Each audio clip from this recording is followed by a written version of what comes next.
Morning. Every single time I do a little video, there's something that changes with technology. I had some trouble with it the other day, and for some reason on one of my Facebook pages, it decided to only do the landscape version, and yet I did the same video and it went on the other page and it was in portrait. So I don't get it. But today I tried to do it in landscape and all it wanted to do was to elongate my face. So I'm trying portrait today. I'm up for change. Why not? Let's adapt. Today I wanted to talk a little more about journaling, but today it's about family and the future. Now, I started recording things of one form or another when I was about 12 years old.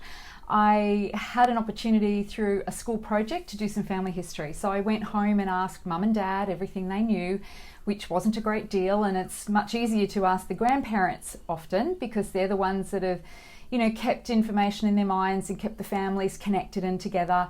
They're the ones that have written the letters back when letters used to be written and a stamp put on it on the envelope. These days, the grandparents probably don't communicate quite the same because technology has changed for them too. But I spoke to my nana and I spoke to my grandma, and I was able to get a lot of information from both of them about their families, their grandparents, their cousins, their husbands, and their families as well. So I was really, really fortunate back when I was 12 to be able to get my parents, my grandparents, my great-grandparents, and most of the details, as in names and where people lived and approximate ages and orders of names. And I was able to put a lot of information down. And that was really, really significant for me because I love doing family history. I love doing it for a variety of reasons. It connects me to my past, to my roots, to the reason that I've been influenced in different ways through my life, as a child, from my parents, from my mum and dad, from many other people who've influenced them. Now, I do recall I was probably in my 40s before I finally confronted my dad about, why I didn't get hugs. And I just didn't understand that part of myself. And I thought there was something wrong with me. I eventually had a chat with his cousin, and we're talking about aging people right now. And I chatted with his cousin only to find out that that's just the way the men did it back then. And it helped me to understand my heritage because of that connection with other family members. In today's day and age, it's very different. We spread across the world a lot more. We don't have that social connection like we have been doing for many years. And it is harder to have those lovely conversations and drives out to see the great auntie, etc.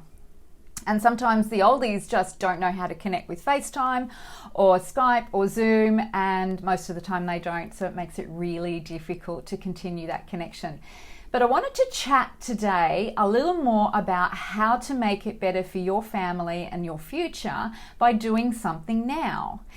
So just like I was able to record a lot of detail about my family, which has helped me to understand where I've come from, it's helped me to record names and dates and places and to get in touch with third cousins and second cousins and find out who are the famous people in the world, like even actors that I'm related to, where there might be a family fortune. It's just a fun thing. I'm not here to talk about family history per se, but it is one of those things that you can gain information about and from reading journals. Now, I don't particularly want my journal to be read by lots of other people. It's pretty private. It's my safe space. It's where I record my feelings, my annoyances, my angers about things. It's where I record all the beautiful good stuff, all the yummy romantic things. It's where it's just for me, really. That's my journal. But many people have written journals or diaries over the centuries and millennia that are designed for other people, and they're there for other people to read. Their family, they're there to influence the future. Now, I recall recently I saw a meme that went up on Facebook, and it was giving us a different perspective to our social distancing at the moment. And it talked about Anne Frank.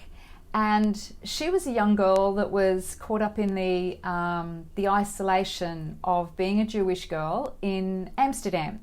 Now, about 5 years ago, I had the privilege of going over there with with three of my daughters, not all of my children, and we went to Anne Frank's house. And it was beside one of the canals, and it was very tall and narrow, and it was a very long lineup, and it was very, very cold and wet. And it had been turned into a museum, and we got to see how they lived in that. This was for years. They were stuck indoors for years, and not allowed outside. That family wasn't allowed to exist. They had to pretend they weren't even alive. They hid behind walls.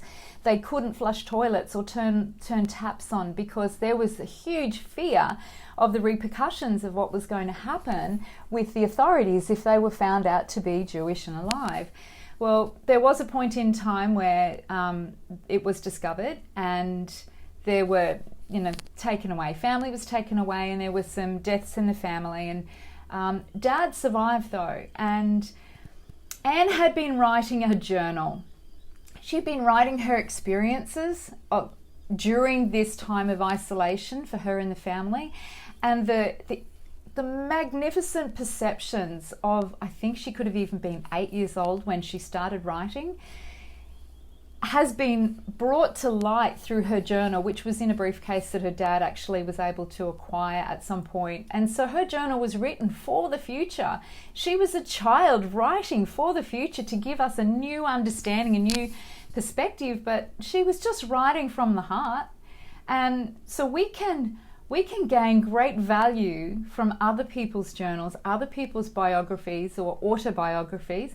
We can also find within ourselves perhaps the ability to write, even if it's just a small amount, a few pages, a few chapters, one notebook full, for our children, for our grandchildren, our great-grandchildren. You could start talking about what's going on around today, what your feelings are. It's certainly private. It may never be opened. It may be opened in 10 or 20 or 30 years. But why not share the meaning of you and the meaning of your life in writing for others to experience that value of your soul?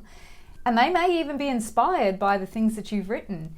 Now we can see, here's my low power mode again. Every time I do a video, it's low power.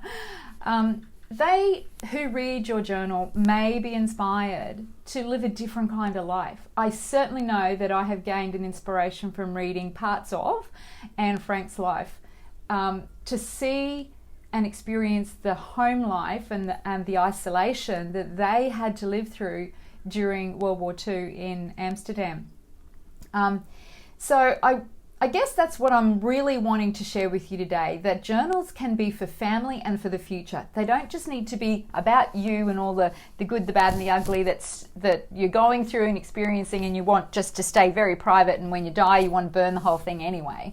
It's not just about that. It's not just about processing what's happening, that your thoughts and how you feel, and that you're just trying to work something out. Which I have talked about in previous videos, and I will talk more about that too, because there's one of the greatest values of a journal is actually using it as a tool for processing. But I do want to express to you the possibility that you could take this challenge up. You could be one of those that writes something of your journal, something of your life for your family and for your future.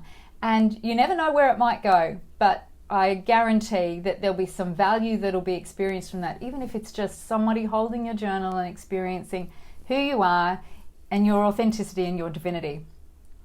So for now, think about inspiring your future. Think about inspiring your family and what that could mean, and doing that from whatever place and space you are actually in at the moment.